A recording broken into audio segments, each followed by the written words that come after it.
Hello BSc first year student, कैसे हैं आप सभी लोग। उम्मीद है आप लोग बहुत अच्छे होंगे। दोस्तों आज की इस वीडियो के अंदर हम डिस्कस करेंगे बीएससी फर्स्ट ईयर बॉटनी के फर्स्ट सेमेस्टर में आपका थ्योरेटिकल पेपर आता है माइक्रोबायोलॉजी एंड प्लांट पैथोलॉजी। दोस्तों इस सेमेस्टर से ऑलरेडी हम कई सारी वीडियोस डिस्कस कर चुके हैं। अगर आप उन वीडियोस को देखना चाहते हैं तो डिस्क्रिप्शन बॉक्स में आपको लिंक मिल जाएगा, या फिर आप चैनल के अंदर जाएंगे आपको एक अलग से प्लेलिस्ट मिल जाएगा।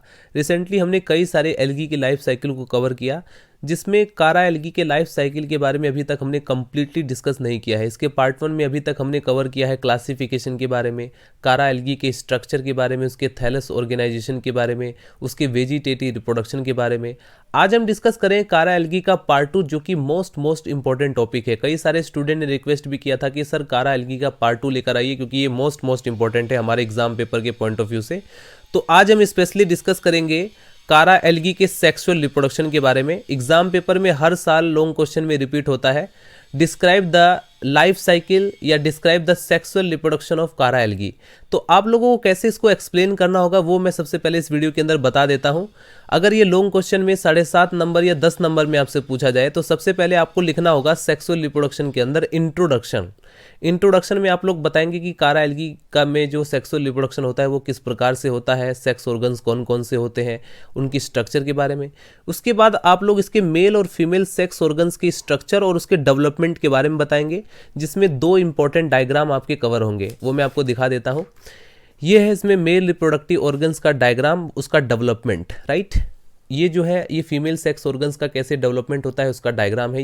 ये दोनों डायग्राम मोस्ट इंपॉर्टेंट है, आप लोगों को बनाना होगा। और फाइनली आप कवर करेंगे इसके जर्मिनेशन, फर्टिलाइजेशन के बाद जर्मिनेशन ऑफ जाइगोट। इस प्रकार से आपका पूरा कारा एल्गी का सेक्सुअल रिप्रोडक्शन कवर होगा, राइट।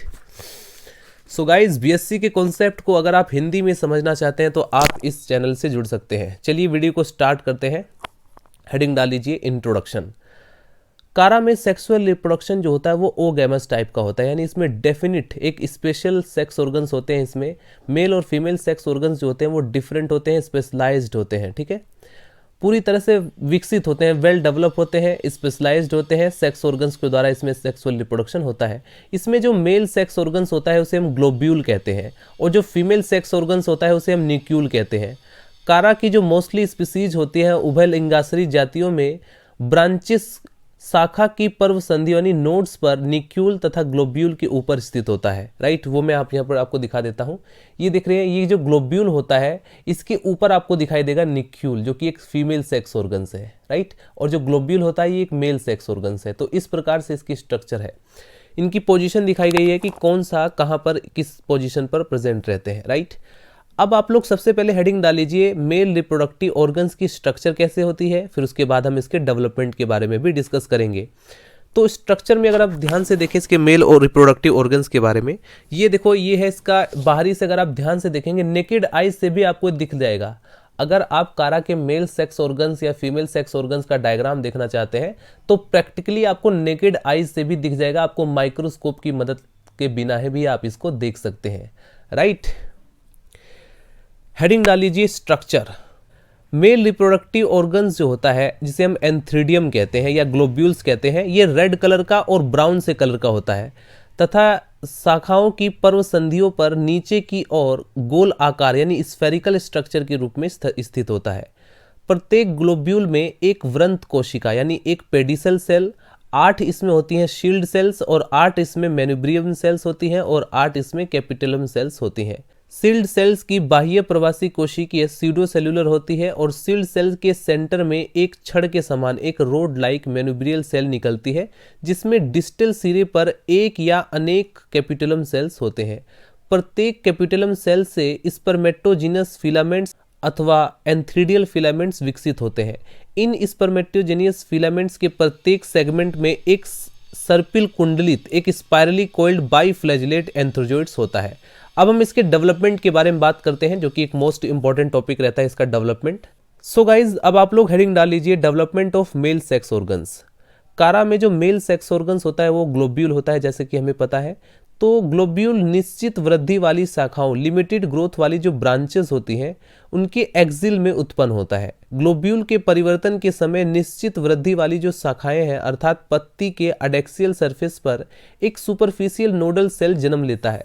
जो बाद में अग्र कोशिका या एपिकल सेल की भांति कार्य करता है। इस कोशिका को हम गोलिका आदि या ग्लोब्यूल इनिशियल सेल कहते हैं। ग्लोब्यूल इनिशियल सेल धीरे धीरे बढ़ करके गोल आकार हो जाता है, स्फेरिकल हो जाता है तथा ट्रांसवर्स डिवीजन द्वारा विभाजित होकर के दो कोशिकाएं बनाती हैं, दो सेल्स बनाती हैं, जिसमें एक होती है लोअर सेल्स यानी निचली कोशिका, एक होती है अपर सेल्स यानी ऊपर वाली कोशिका।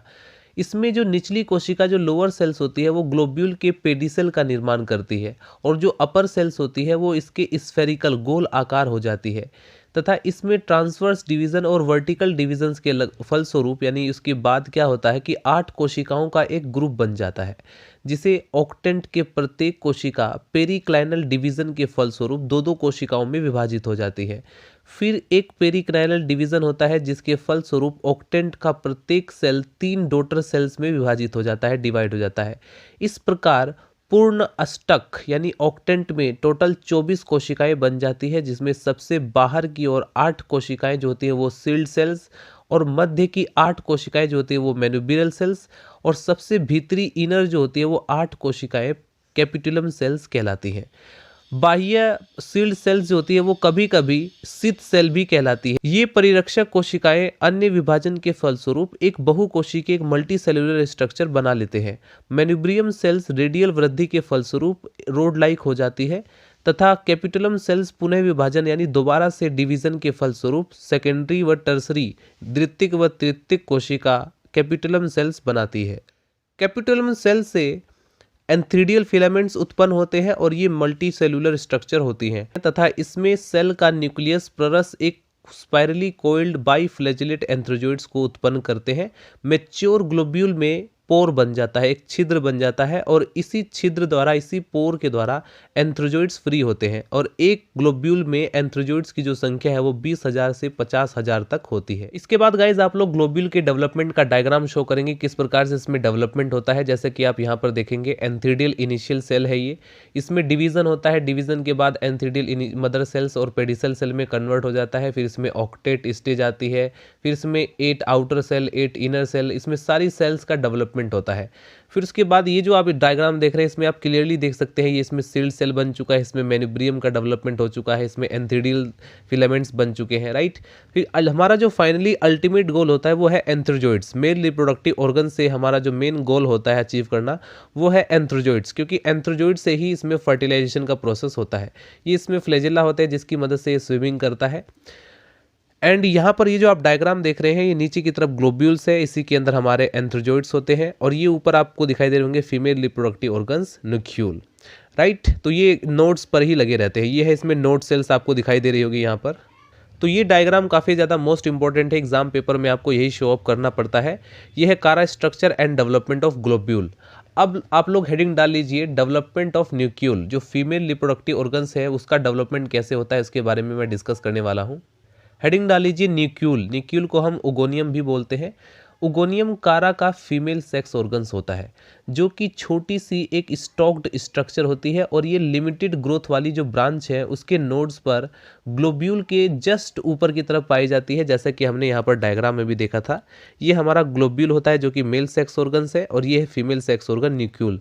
तो ये जो न्यूक्यूल होता है ये ग्लोब्यूल के जस्ट ऊपर की तरफ नोड की सेल्स में पाई जाती है जो लिमिटेड ग्रोथ वाली ब्रांचेस होती हैं, राइट।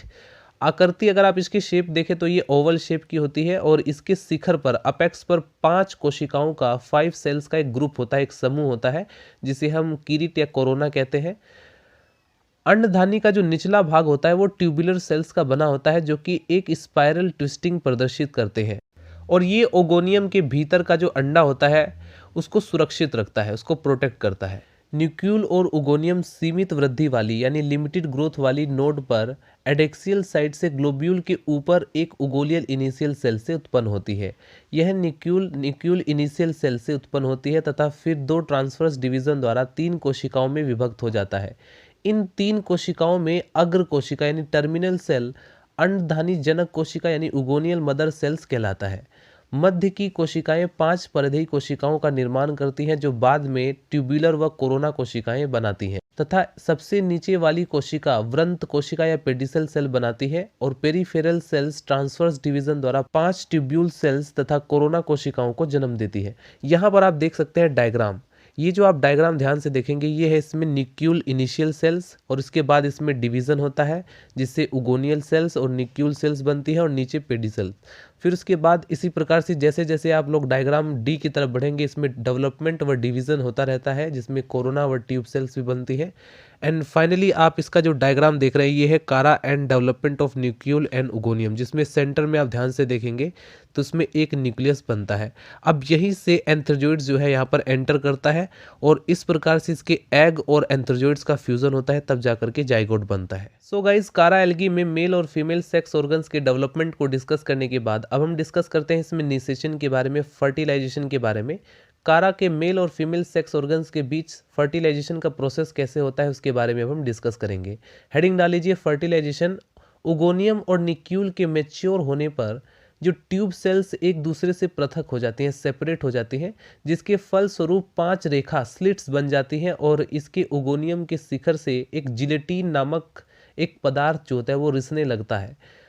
ग्लोब्यूल और एंथ्रीडियम से जो मुक्त हुए एंथ्रोजोइड्स वाटर के अंदर स्विमिंग करते हैं तथा उगोनियम के पास आकर ये इन रेखा के या स्लिट्स के द्वारा अंडधानी के अंदर जाने का एक प्रयास करते हैं। इसमें एक एंथ्रोजोइड्स रिसेप्टिव स्पोर्ट को भेद करके एग तक पहुंच जाता है और मेल न्यूक्लियस और फीमेल न्यूक्लियस का आपस में फ्यूजन होता है जिससे कि जाइगोट बनता है। अब हमें फाइनली देखना है जर्मिनेशन ऑफ जाइगोट। मेल और फीमेल सेक्स ऑर्गन्स या उनके न्यूक्लियस के बीच जैसे ही फ्यूजन होता है तुरंत जाइगोट बन जाता है। अब इस जाइगोट का डेवलपमेंट कैसे होता है इसका डायग्राम भी आप देख सकते हैं। कारा zygote and it's germination of new plant. ये इसका जाइगोट है 2x एंड इसमें ए से लेकर बी तक, बी से लेकर सी तक किस प्रकार से इसमें डेवलपमेंट होता है और एक नए कारा एल्गी का जन्म, एक नई ब्रांच बनती है, एक नया थैलस का निर्माण हो जाता है किस प्रकार से वो आप देख सकते हैं। राइट, ये इसमें देखेंगे इसमें फंक्शनल न्यूक्लियस होता है, ये इसमें प्रोटोनीमा बनता है, ये इसमें राइजोइड्स बनता है, ये इसमें प्राइमरी प्रोटोनीमा है, ये इसमें प्राइमरी राइजोइड्स होता है एंड इसमें सेकेंडरी राइजोइड्स होता है, ये इसमें प्राइमरी राइजोइड्स। और इस प्रकार से यहाँ पर देखेंगे ब्रांच ऑफ लिमिटेड ग्रोथ और अनलिमिटेड ग्रोथ दोनों स्पष्ट रूप से आपको इसके थैलस में दिखाई दे रही हैं। सो गाइस, फाइनली अब आप लोग हेडिंग डाल लीजिए जर्मिनेशन ऑफ जाइगोट। जाइगोट का जर्मिनेशन कैसे होता है अब हम उसके बारे में डिस्कस करने वाले हैं। फर्टिलाइजेशन के पश्चात after fertilization zygote mother plant body से सेपरेट हो जाता है और जल में गिर जाता है, वाटर के अंदर गिर जाता है और अपने चारों ओर एक थिक वाल स्ट्रक्चर बना लेता है और डोरमेंट स्टेज में चला जाता है। जैसे ही फेवरेबल कंडीशन आती है, परिस्थितियां जब पूरी तरह से अनुकूल हो जाती हैं, तो अंकुरण के समय, जर्मिनेशन के समय जाइगोट द्विगुणित केंद्रक जो डिप्लॉइड जाइगोट होता है एपिकल पोर की ओर बढ़ता है और अब यह डिप्लॉइड न्यूक्लियस मियोसिस के फलस्वरूप 4 हैप्लॉइड न्यूक्लियाई को जन्म देता है। अब इन न्यूक्लियाई में से 3 न्यूक्लियाई जो होते हैं वो नीचे की ओर चले जाते हैं और केवल एक न्यूक्लियाई ऊपर की तरफ रह जाता है।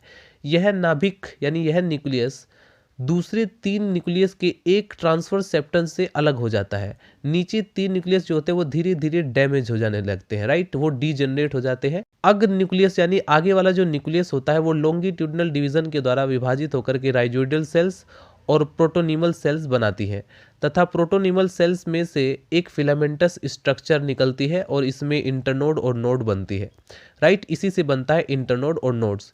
इसमें लिमिटेड और अनलिमिटेड दोनों तरह की ब्रांचेस उत्पन्न होती हैं और इस प्रकार से एक नए कारा का थैलस बन जाता है। सो गाइस, फाइनली आप देख सकते हैं ये लिखा गया है ग्राफिकल लाइफ साइकिल ऑफ कारा। कई बार इसके पूरी लाइफ साइकिल का आउटलाइन पूछ लिया जाता है, तो बहुत ही सिंपल आउटलाइन है इसका। इस आउटलाइन से आप लोग खुद से समझ सकते हैं। जैसे ये कारा का मान लीजिए मेन ब्रांच है, तो इसमें एसेक्सुअल रिप्रोडक्शन या फिर हम कह सकते हैं वेजिटेटिव रिप्रोडक्शन कैसे होता है, सेकेंडरी प्रोटोनीमा, बल्बिल और एमाइलम स्टार के द्वारा। इसमें सेक्सुअल रिप्रोडक्शन कैसे होता है, हमें पता है मेल सेक्स ऑर्गन्स इसमें ग्लोब्यूल होता है, फीमेल सेक्स ऑर्गन इसमें न्यूक्यूल होता है। ग्लोब्यूल से एंथीडियल फिलामेंट, उगोनियम, एंथ्रोजोइड्स या ओवम बनते हैं, फिर इसमें फर्टिलाइजेशन होता है, फिर जाइगोट बनता है जिसे हम ओस्पोर भी कहते हैं, फिर इसमें मियोसिस होता है, फिर प्राइमरी प्रोटोनिमा बनता है, फाइनली हमें कारा का एक नया थैलस बनता है। तो ये इसका ग्राफिकल रिप्रेजेंटेशन शो किया गया है। तो आज की इस वीडियो के अंदर हमने कंप्लीट किया कारा के लाइफ साइकिल के बारे में, right. Thank you so much guys. अगर आपको वीडियो पसंद आए तो लाइक करें, चैनल को सब्सक्राइब कर दें। अगर आपको इसी तरह की और भी वीडियोस चाहिए तो मिलते हैं नेक्स्ट वीडियो में। Bye bye, Tata.